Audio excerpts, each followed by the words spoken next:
그럼 본격적으로 무의식 소프트웨어를 부자 소프트웨어로 변경하는 것에 대해 말씀드릴게요. 안녕하세요, 두이씨입니다. 제가 했으니까 여러분도 할 수 있습니다. 우리는 결국 성공합니다. 오늘은 무의식 소프트웨어에 대한 이야기를 해드릴게요. 무의식 소프트웨어는 여러분의 잠재의식에 프로그래밍된 기능들을 말하는 건데요. 혹시 여러분들은 이러한 무의식 소프트웨어가 부자와 가난한 사람을 결정짓게 된다는 사실을 알고 계셨나요? 보통 가난한 사람에게는 부와 관련된 소프트웨어가 깔려있지 않아요. 부자가 아닌 사람들의 뇌 속에는 그런 요소가 없는 거죠. 그래서 그들이 부자가 되는 것이 어려운 겁니다.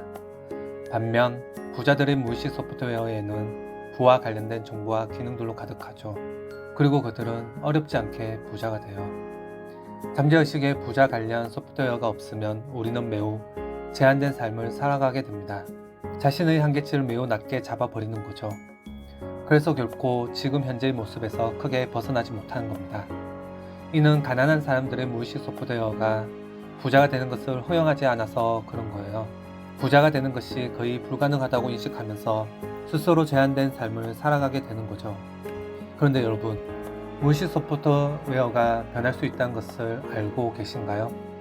가난한 사람의 소프트웨어에서 부자 소프트웨어로 바꿀 수 있다는 건데요. 우리가 어떻게 무의식의 소프트웨어를 변경할 수 있는지 말씀드리기 전에 먼저 이게 대체 다 무슨 소리야 라고 하신 분들이 분명 계실 것 같아요.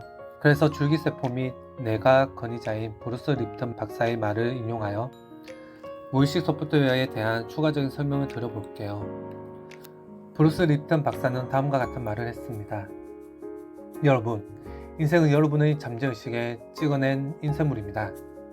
여기서 인쇄물은 앞서 말씀드린 무의식 소프트웨어를 말한다고 생각하시면 돼요. 잠재의식이 찍어낸 인쇄물, 그러니까 무의식 소프트웨어에 따라 가난한 사람들은 더욱 가난해지고 부자들은 더욱 부자가 되는 거죠. 이것은 뇌과학적으로 매우 자세하게 설명이 가능한데요. 우리 인생을 결정하는 95%의 무의식 소프트웨어는 7살 때까지 만들어진 삶의 프로그램에 의해서 결정된다고 하네요. 그러니까 이 무의식 소프트웨어를 다운로드 받는 것은 우리의 어린 시절에 이루어진다는 거죠. 실제로 브루스 립튼 박사는 이걸 뇌파 검사를 통해 검증했습니다. 뇌파 검사를 측정해 보면 7세 이하의 아이들은 성인들과 다르게 특별한 뇌파 활동을 보이는데요. 아이들은 부모님과 형제들을 보면서 그들로부터 그냥 그들의 소프트웨어를 다운로드 받는 것이었습니다. 다시 말해 아이들은 가난한 부모님들로부터는 가난한 사람의 소프트웨어를, 부자 부모님들로부터는 부자 소프트웨어를 다운로드 받아 무의식에 저장을 한다는 거죠. 이것은 로버트 기요사키의 부자 아빠 가난한 아빠에서도 언급됩니다. 가난한 가족에서 태어난 사람들은 가난한 삶을 살고 부자 가족에서 태어난 사람들은 부자의 삶을 산다라는 것과 같은 맥락인 거죠. 정리하면 저와 여러분이 아직 부자가 되지 못한 이유는 7세 이하일 때 우리가 부모님과 형제들로부터 통째로 다운로드 받은 소프트웨어를 아직도 그대로 장착하고 있기 때문이란 겁니다. 소프트웨어는 무의식적인 행동들이 누적되어 결정되는데요. 부자인 부모에게서 자란 아이들은 부자가 되기 위한 적절한 행동들을 배우고 실행하는 반면 가난한 부모에게서 자란 아이들은 부자가 되기 위한 적절한 행동들을 배울 기회가 없을 뿐만 아니라 자신에게 한계까지 두게 되는 겁니다. 이와 같이 가난한 부모로부터 다운로드 받은 무의식적인 소프트웨어를 통해 자신의 한계를 설정하는 되는 것을 심리학 용어로는 잘못된 한계 설정이라고 해요. 이러한 스택들이 우리의 미래를 결정하게 되는 거죠. 여러분들도 이제 무의식 소프트웨어에 대해 조금은 이해가 되셨을 겁니다. 그리고 여러분의 무의식에 부자 소프트웨어가 설치되어 있는지 아니면 가난한 사람의 소프트웨어가 설치되어 있는지 이것을 구분할 수 있게 되었을 거라 생각돼요. 그럼 본격적으로 무의식 소프트웨어를 부자 소프트웨어로 변경하는 것에 대해 말씀드릴게요. 당신의 소프트웨어가 가난한 사람의 소프트웨어라고 판단된다면 지금부터 하는 이야기에 집중해서 자신의 소프트웨어를 부자 소프트웨어로 바꿔보시기 바래요. 무의식 소프트웨어를 바꾸는 것은 자기 체면과 반복을 통해 가능한데요. 예를 들면 나는 행복하다 라는 말을 매일 반복함으로써 나의 무의식적인 프로그래밍을 바꾸는 거죠.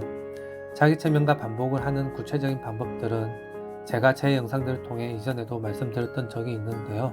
목표를 손으로 적기, 입으로 소리내어 말하기, 시각화하기 등 이러한 것들입니다. 이 방법들을 통해 여러분의 무의식 소프트웨어를 보자 소프트웨어로 바꿀 수 있는 거예요. 이러한 방법들은 아주 간단한 것 같지만 실제로 해보시면 굉장히 어렵습니다. 끝까지 해내시는 분들을 많이 보진 못한 것 같아요.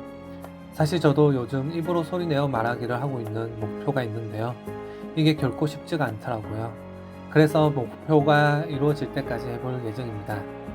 여러분들도 자신의 한계를 뛰어넘는 목표를 정하고 위와 같은 방법들을 통해 자신의 무의식에 부자 소프트웨어를 설치해 보세요. 그렇게 하시면 여러분과 우리는 무조건 부자가 될 거라고 믿어요. 오늘은 무의식 소프트웨어에 대해 말씀드렸는데요.